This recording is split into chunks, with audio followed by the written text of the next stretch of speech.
tutorial, we are going to cover all of the different ways that you can navigate through an Excel worksheet. As described in the previous tutorial, an Excel worksheet consists of rows which are represented by numbers 1 through 1,048,576 and columns which are represented by letters A through X, F, D. After column Z, the columns are addressed by AA, AB, AC, and so on, all the way till XFD. Where a row and a column intersect is an individual cell. For example, if you were to follow column B down to row 10, then you would find yourself at an individual cell which would be addressed as B10. Remember, as described in our previous tutorial, an active cell will have a dark, bold border around it, and the column letters and row numbers will be highlighted.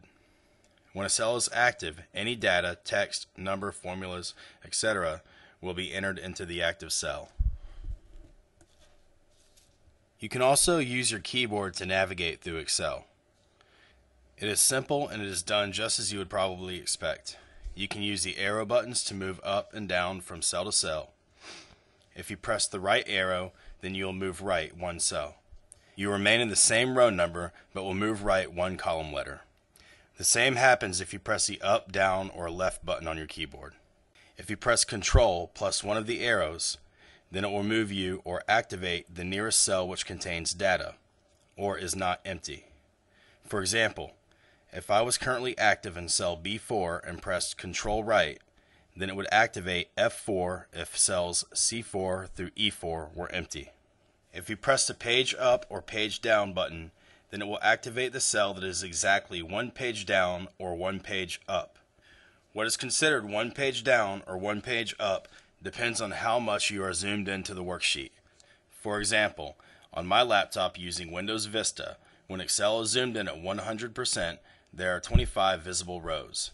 If I am currently active in cell C1, then when I hit the page down button, it activates cell C26, exactly one page down. If I zoom out to 80%, I can see 32 rows. Therefore, if I press the page down button, it activates cell C33, exactly one page down. For the page up and page down buttons to work, you can press numbers locked, or you can keep number lock button off and simply press Shift plus page up or page down. Also, many keyboards have the arrows and page up, page down buttons separate from the number pad. Another way that you can navigate through Excel is by using your mouse and keyboard in combination. You can always simply click on the cell that you want to activate instead of using the arrow button. Another thing you can do is zoom in and zoom out of an Excel worksheet by holding the Control button and using the scroll wheel on your mouse if you have one. It is much easier to use your mouse when you are wanting to highlight multiple cells. This may be useful if you want to change the color of multiple cells at the same time or add borders and other features that Excel offers.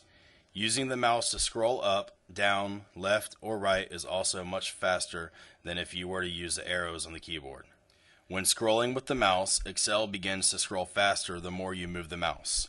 When you activate a cell, you are able to right-click and make many different modifications that can also be made using the features on the ribbon. The way you make these modifications is just personal preference, but you will find that using the right-click button to modify cells is more efficient than referring to the ribbon for many features.